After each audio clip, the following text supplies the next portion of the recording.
Hello dear student, स्वागत है आप सभी का सोम क्लासेस इस नए वीडियो में। मैं संजय सर। स्टूडेंट, आज के इस वीडियो में चैप्टर नंबर 8 का एक इम्पॉर्टेंट क्वेश्चन हम डिस्कस करने वाले हैं और ये इम्पॉर्टेंट क्वेश्चन ही हर साल आपके बोर्ड एग्जाम में पूछा गया है। यानी कि इस चैप्टर से जो भी लॉन्ग क्वेश्चन बनता है वो यही है कि मैक्सवेल का विद्युत चुंबकीय तरंग सिद्धांत क्या है, ठीक है, उसको विस्तार में समझाइए। तो मैक्सवेल के विद्युत चुंबकीय तरंग सिद्धांत को आज की इस वीडियो में हम डिस्कस करने वाले हैं। तो ये वीडियो आप लोगों के बोर्ड एग्जाम के लिए बहुत ही ज़्यादा इंपॉर्टेंट होने वाला है।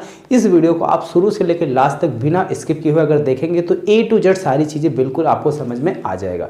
हालांकि आज के इस वीडियो में थ्योरी पोर्शन ज़्यादा है, ठीक है, न्यूमेरिकल पोर्शन थोड़ा सा कम है।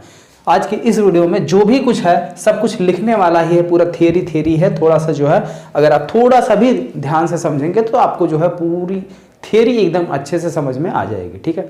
तो चलिए सबसे पहले बात करते हैं हम यहाँ पे विद्युत चुंबकीय तरंग से, यानी वैद्युत चुंबकीय तरंगे होती क्या है, ठीक है। तो सबसे पहले बात की जाए वैद्युत चुंबकीय तरंगों की। वैद्युत चुंबकीय तरंग क्या होता है इसको सबसे पहले हम लोग समझते हैं, ठीक है। फिर उसके बाद जो है मैक्सवेल के समीकरण को समझेंगे।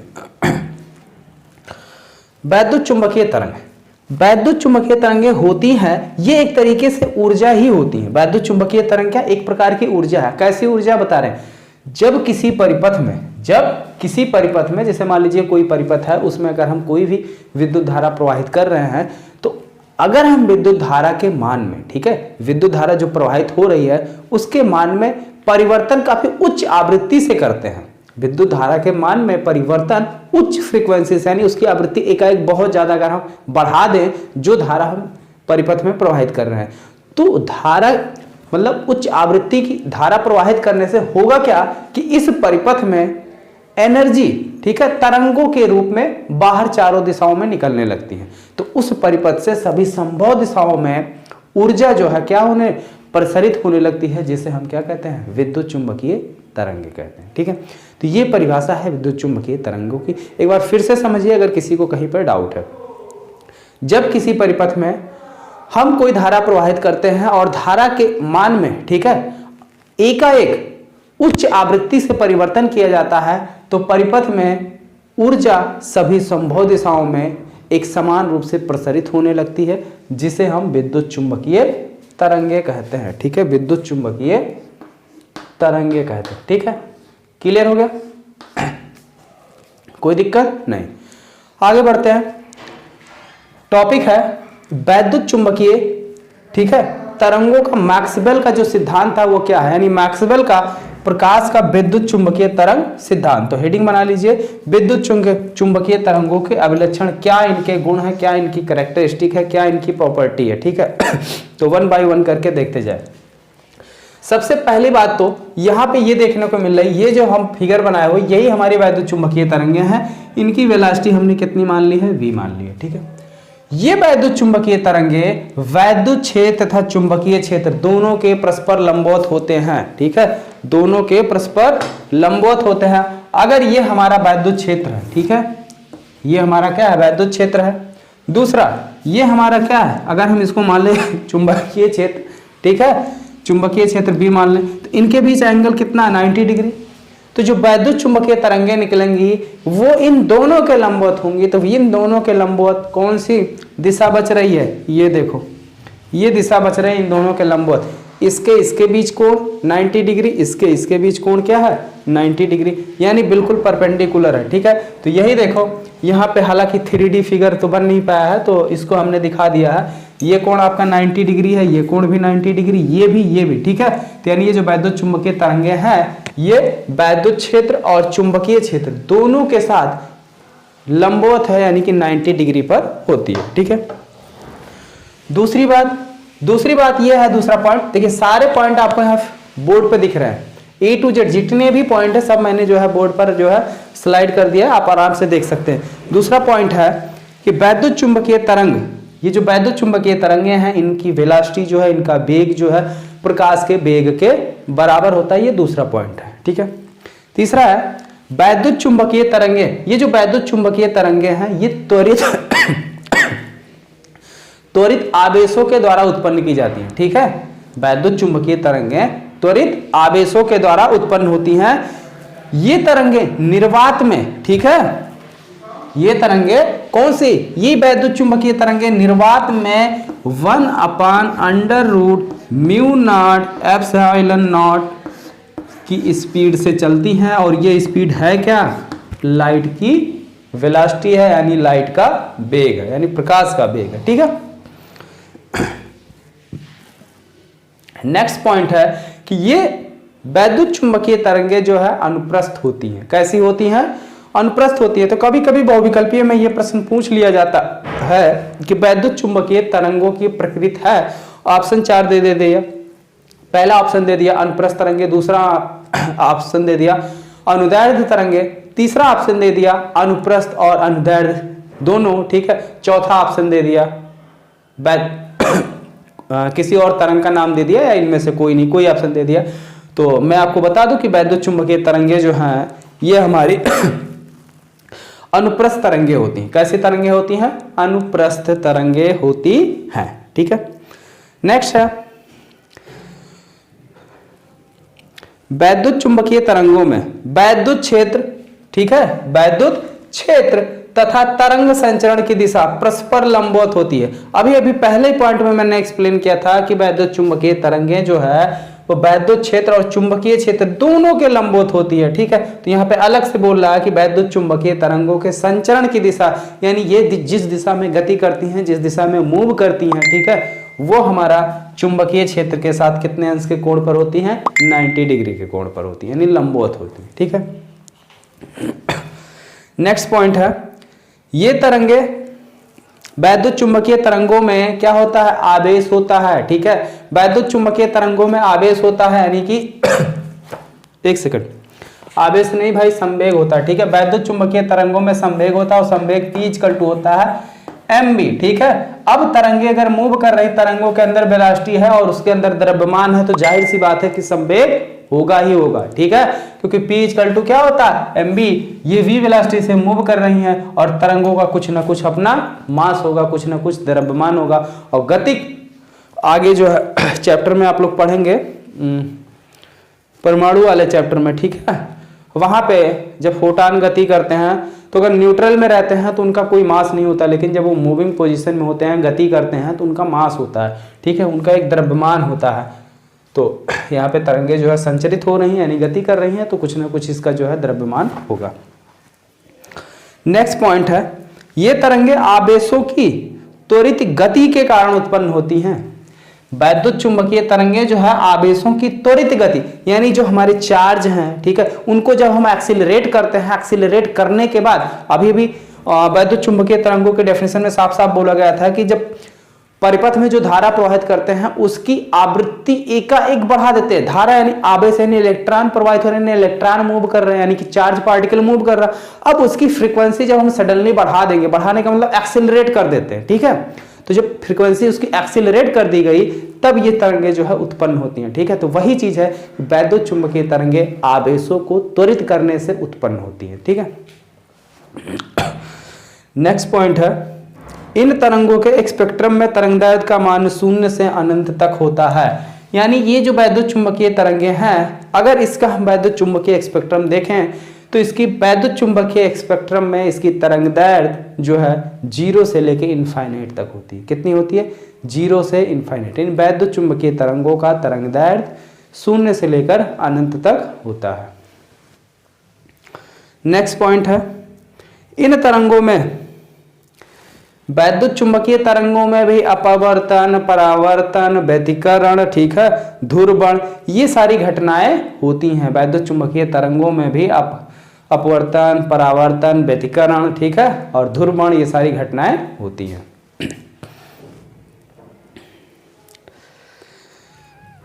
विद्युत चुंबकीय तरंगों में विद्युत चुंबकीय व चुंबकीय क्षेत्रों का अगर दोनों का मैक्सिमम मान देखा जाए, ठीक है, अगर इसका मैक्सिमम मान E0 ले लिया जाए, इसका मैक्सिमम मान V0 ले लिया जाए, तो इनके मैक्सिमम मानों का अनुपात जो है हमेशा और हमेशा प्रकाश के वेग के बराबर होगा, यानी कि C= हो जाएगा आपका E0/V0। इस पर कई सारे क्वेश्चन आपके बोर्ड एग्जाम में पूछे गए इसी एक कॉन्सेप्ट पर। ठीक है, एक आध दो पेपर मैंने सॉल्व करवाया है, तो वहां पे जो है 2 नंबर में ये सवाल पूछा गया है। ठीक है, आपको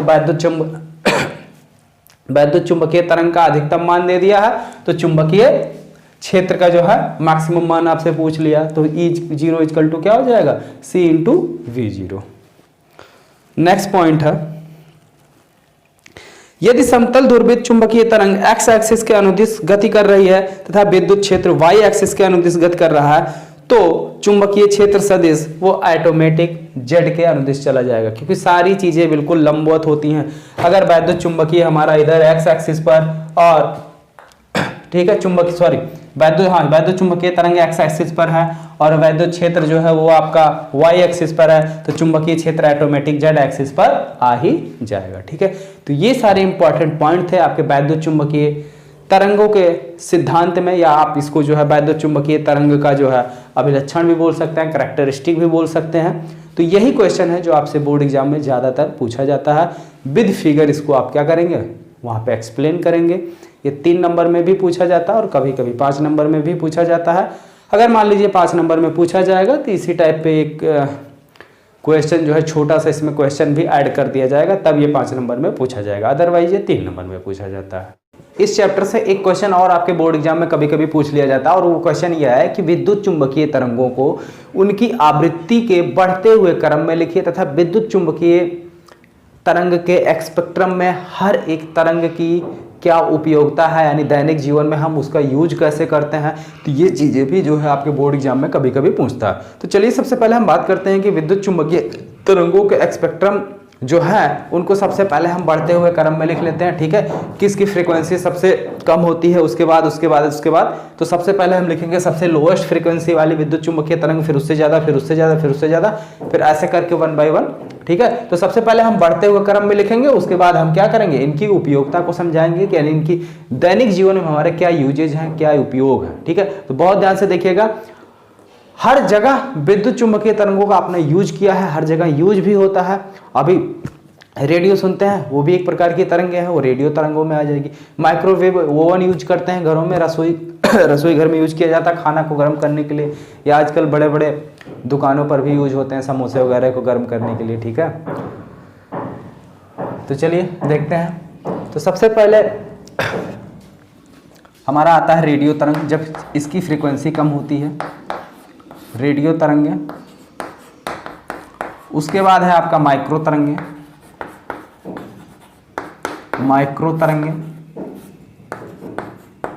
ठीक है। इसके बाद आपका आएगा माइक्रो के बाद आएगा औरक्त, ठीक है, औरक्त तरंगे। उसके बाद आएगा दृश्य तरंगे, जिसे हम लोग लाइट बोलते हैं। ठीक है, इसी भाग को क्या बोलते हो, लाइट। ठीक है, ये हमारी लाइट हो गई। उसके बाद आएगी आपकी पराबैंगनी किरणें। उसके बाद आपका आएगा एक्स किरणें।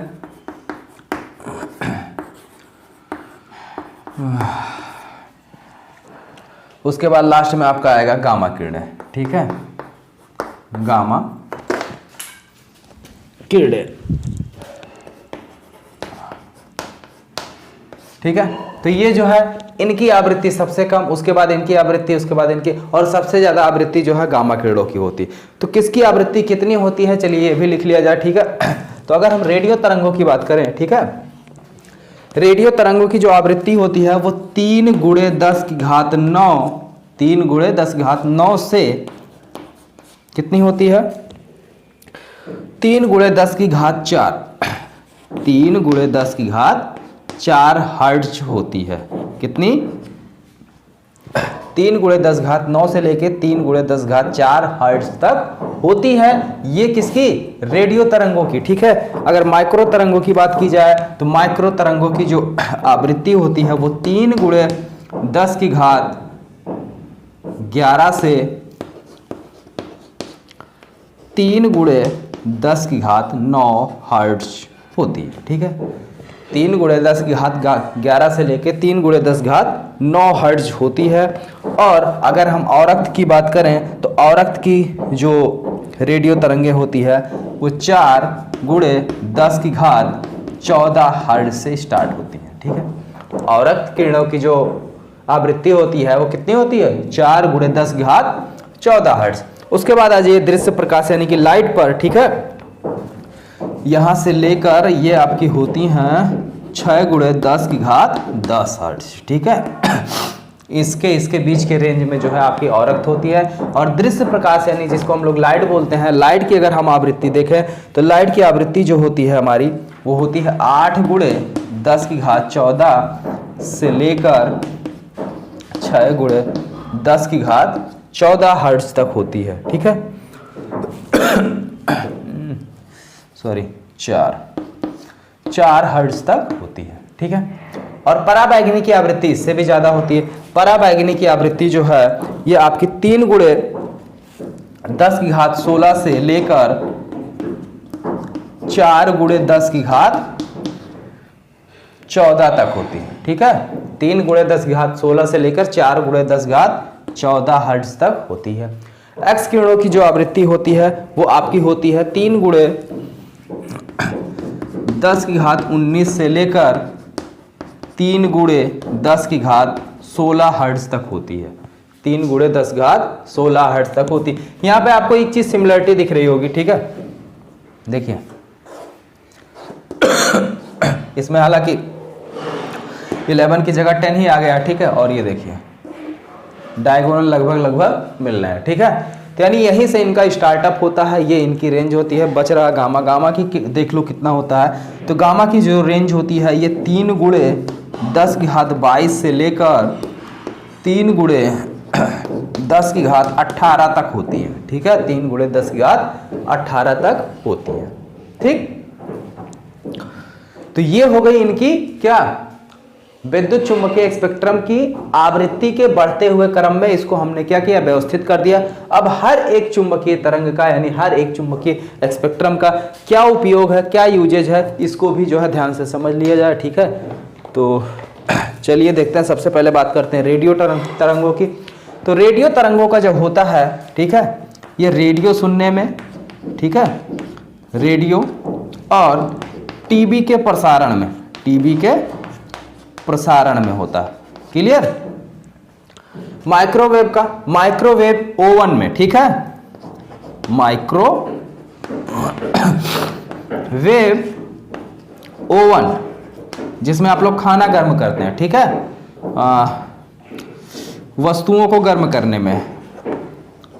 अब वस्तुओं में कई सारी वस्तुएं आपकी आ जाएगी, वस्तुओं को गर्म करने में। ठीक है, आगे है औरक्त किरणें। औरक्त किरणों का क्या काम है? औरक्त किरणें जो है घरों में पौधों को गर्म करने के लिए यूज किए जाते हैं, किए जाते हैं। ठीक है, इनका पौध घरों में इस्तेमाल किया जाता है। पौध घरों में पौधों को गर्म करने में, पौधों को गर्म रखने में। ठीक है, बाकी जो दृश्य प्रकाश है जान ही रहे हैं, बिना इसके कोई भी चीज हमको दिखाई नहीं देती है। तो दृश्य प्रकाश का जो यूज है, ठीक है, वो अणुओं, परमाणुओं, ठीक है, इन सभी के इलेक्ट्रॉनिक विन्यासों को देखने के लिए किया जाता है, इनके इलेक्ट्रॉनिक विन्यासों का पता लगाने के लिए किया जाता है।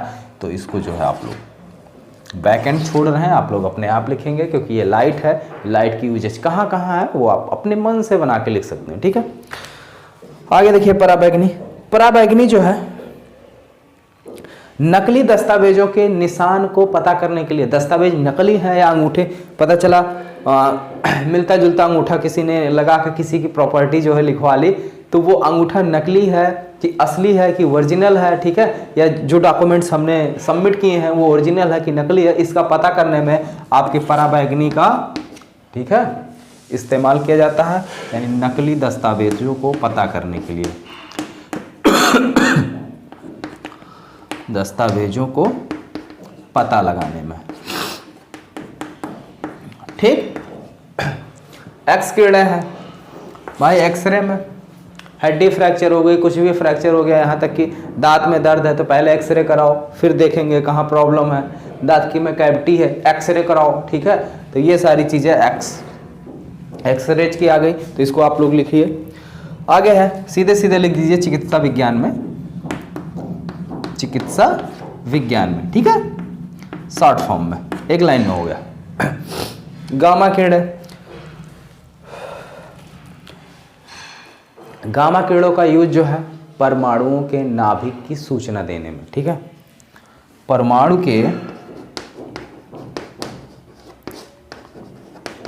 के नाभिक की संरचना के संदर्भ में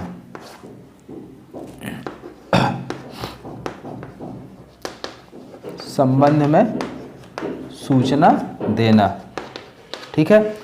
तो ये रहे इन सारे विद्युत चुंबकीय स्पेक्ट्रम का यूजेज। इसी को जो है कभी कभी बोर्ड एग्जाम में जो है 2 या 3 नंबर में पूछ लिया जाता है। तो देखिए कुछ खास है नहीं, बस आपको थोड़ा सा आवृत्ति याद रखनी होगी, ठीक है। अगर आप इसकी आवृत्ति यानी कि फ्रीक्वेंसी आपको याद है तो यूजेज जो है आप लोग सोच सोच के भी लिख सकते हैं, जैसा कि नाम से ही क्लियर हो रहा, रेडियो तरंगे। तो सिंपली दिमाग काम करेगा कि रेडियो सुनने में या जो भी जो न्यूज, ठीक है। अब न्यूज़ तो टेलीविजन में भी आते हैं, तो टेलीविजन के प्रसारण में भी रेडियो तरंगों का इस्तेमाल किया जाता है, ठीक है। माइक्रोवेव है, माइक्रोवेव घर में आजकल हर एक घर में लगभग मान के चलिए 60% घरों में माइक्रोवेव यूज किया जा रहा है। तो माइक्रोवेव भी आपको देखने को मिल ही रहा होगा। और किरणों का जहां पर भी नर्सरी पौधे आपको देखने को मिलेंगे या जहां पर भी जो है पौधे तैयार किए जाते हैं, वहां पे आप देखते होंगे कि कवर किया जाता है, ठीक है। उसको मैक्सिमम चीजें जो है कवर कर दी जाती हैं। वो हरे रंग की जो है पन्नी होती है या चद्दर भी आप कह सकते हैं, तो उन्हीं चीज़ों से उसको कवर कर दिया जाता है और उसको गर्म रखने में और रक्त विकिरणों का जो है यूज किया जाता है। और दृश्य प्रकाश में कोई भी अणु है, परमाणु, उसके इलेक्ट्रॉनिक विन्यास है, अगर किसी भी चीज को देखने की बात हुई तो वहां पे आप सीधे सीधे समझ जाएंगे कि दृश्य प्रकाश यानी कि लाइट का इस्तेमाल किया जाता है, ठीक है। डरने की कोई बात नहीं, कोरोना नहीं हुआ, थोड़ी सी सर्दी जुकाम हो गई है। चलिए आगे देखते हैं पराबैंगनी। पराबैंगनी किरणों का यूज क्या है, अभी भी बताया कि नकली दस्तावेज है उसको पता लगाने में। बाकी एक्स किरणें हैं, बाकी आपकी गामा किरणें हैं, तो ये सभी किरणों के जो है यूजेज हैं। तो ये टॉपिक जो है आपके इस चैप्टर के काफ़ी इंपॉर्टेंट थे, जो अभी भी हमने डिस्कस किए हैं, ठीक है। तो ये दोनों टॉपिक आप लोग अच्छे से तैयार कर लीजिए। अब वीडियो को बंद करके आप कॉपी पेन उठाइए और देखिए इस टॉपिक में आपको कितनी चीज़ें समझ में आई, कितना आप खुद से कर ले जा रहे हैं। अगर नहीं समझ में आ रहा फिर से वीडियो देखिए, और उसके बाद अगर कोई भी डाउट होता है आप नीचे कमेंट बॉक्स में कमेंट करके पूछ सकते हैं। हम नेक्स्ट वीडियो में आपके डाउट को क्लियर कर देंगे। ओके स्टूडेंट, तो जितने भी स्टूडेंट वीडियो को देख रहे हैं सभी लोग वीडियो को लाइक कर दीजिए, अपने दोस्तों में भी अधिक से अधिक शेयर कर दीजिए। ओके, फिर मिलते हैं नेक्स्ट वीडियो में।